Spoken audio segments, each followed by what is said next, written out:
जिस काल में रहते हैं, देश काल की परिस्थिति के अनुसार सारी चीजें बदल जाया करती हैं। ऐसा समझे जैसे हम यहाँ बैठकर कथा कह रहे हैं और ना जाने कितनी जगह से लोग दूर दूर से उस कथा को सुन रहे हैं, उसी तरह से ठाकुर जी भी बैकुंठ में बैठ करके अपने भक्तों की कृतियों को देखा करते हैं। इसलिए प्राय कहा भी करते हैं, संतों ने बड़े सुंदर सुंदर भाव रखे हैं कि हरि के जो आंखें हैं, नेत्र हैं, वो लाखों करोड़ों स्वरूप में हैं। ऐसा नहीं है कि दुनिया के कैमरे के समक्ष हम बच सकते हैं, हो सकता है अपने आप को संभाल लें, लेकिन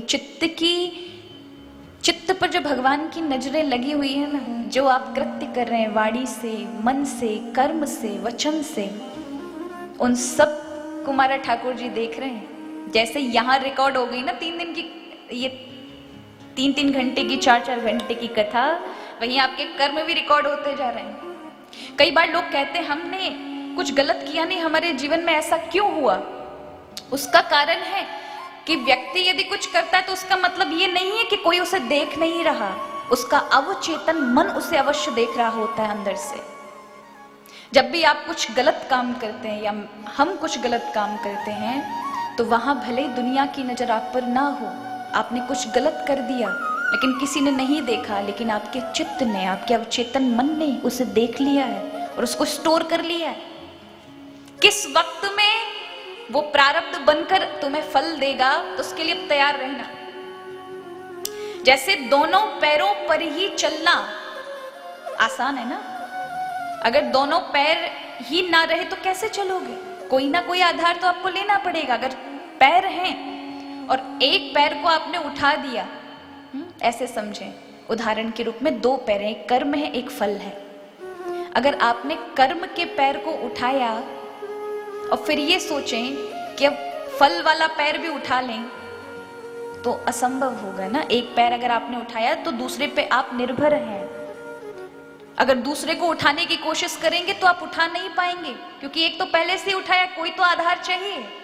उसी तरह से जब आप कर्म कर देते हैं तो उसका फल आपको भोगने के लिए आपको तैयार होना पड़ेगा, और भोगना पड़ता है। लोग सोचते हैं कि हम तो बच गए, लेकिन कोई नहीं बच पाता। जब भी कोई गलत विचार मन में आएगा, भाई विचारों से ही तो पाप कर्म होते हैं। इसलिए संतों ने हमेशा कहा, भैया विचार गलत तब आएंगे जब मन गलत होगा।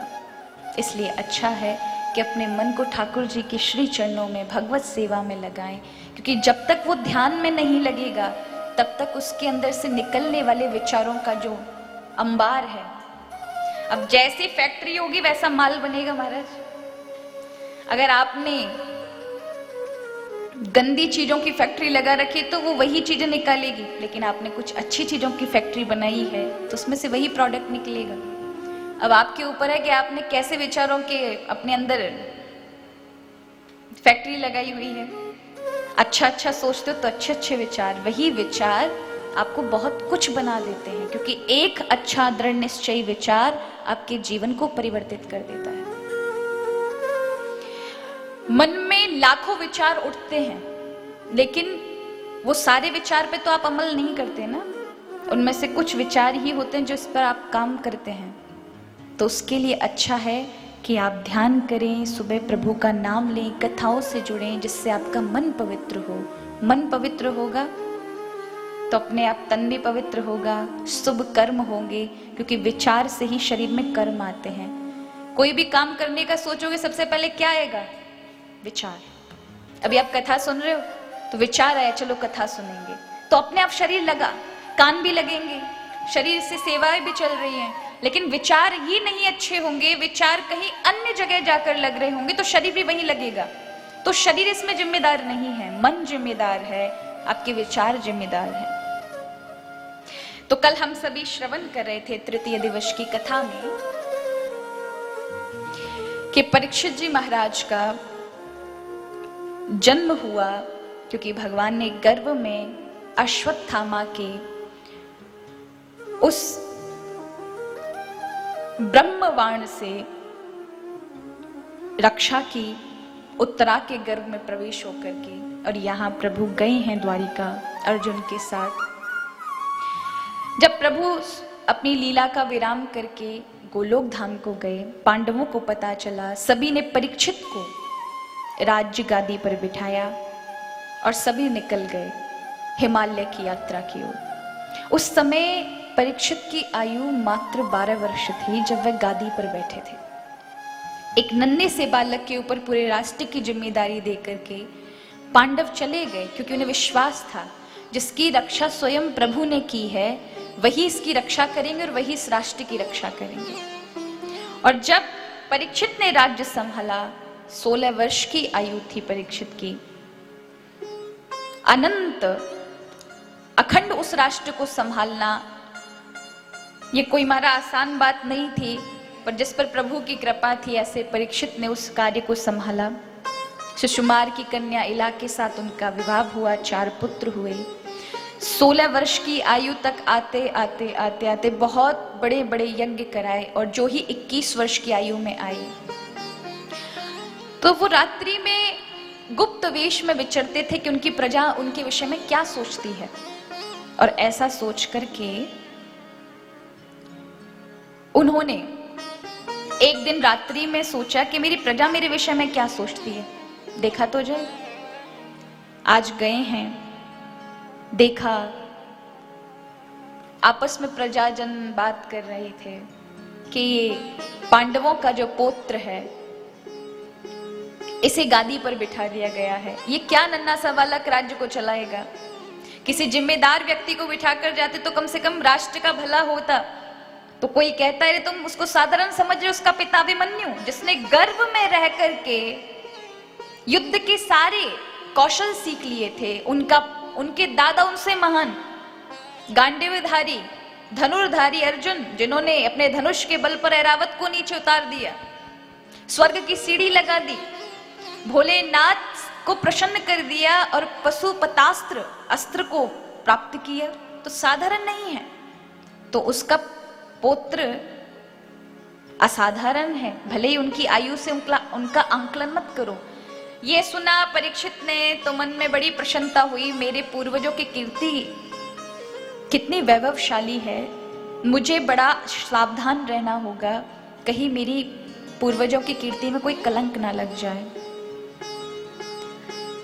इतना सुनकर आ ही रहे थे कि उसी समय उन्होंने रास्ते में देखा गाय और बैल को एक व्यक्ति बहुत बुरी तरह से मार रहा है। उनके कष्ट को देख करके परीक्षित जी दौड़ पड़े, ललकारा, है दुष्ट, तू मेरे राज्य में आकर के इस तरह का कृत्य करता है, मार रहा है निरपराध प्राणियों को, कौन है तू? और आज पूछा तो वो कहता है महाराज मैं कलयुग हूं।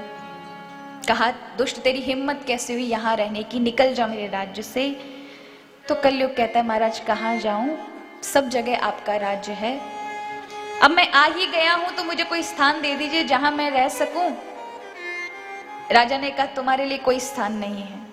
तो कलयुग कहता है मेरे लिए कोई स्थान नहीं महाराज, कुछ तो देना होगा, मेरे गुणों को सुन लीजिए तो फिर आपको जो अच्छा लगे वो स्थान दीजिए। राजा ने कहा क्या है तुम्हारे गुण?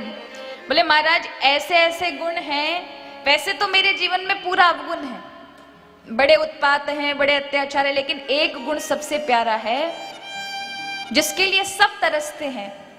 राजा परीक्षित ने कहा कौन सा गुण? बोला गुण है कि जो भी अन्य युगों में तपस्या जप आदि करने से जो फल की प्राप्ति होती थी, वो मेरे युग में केवल और केवल भाव रखने से और भगवान का एक बार नाम स्मरण करने से उसे फल की प्राप्ति होगी। राजा परीक्षित ने कहा अच्छा तो ठीक है, फिर तो तुम रहो, ये 4 स्थान हम तुम्हें देते हैं। कौन कौन से? जहां विश्वासघात होता हो वहां तुम रहो, जहां मदपान किया जाता है वहां तुम रहो, जहां जुआ आदि द्रुत कीड़ा की जाती है वहां तुम रहो, जहां पर स्त्री गमन किया जाता है यानी वैश्यालय वहां तुम रहो।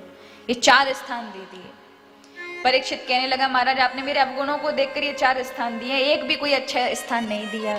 तो कहा ठीक है तुम्हारी अपनी इच्छा से जो स्थान मांगना हो, तुम्हारे एक गुण पर रीच कर दे रहा हूं। तो कहा महाराज मुझे स्वर्ण दे दो।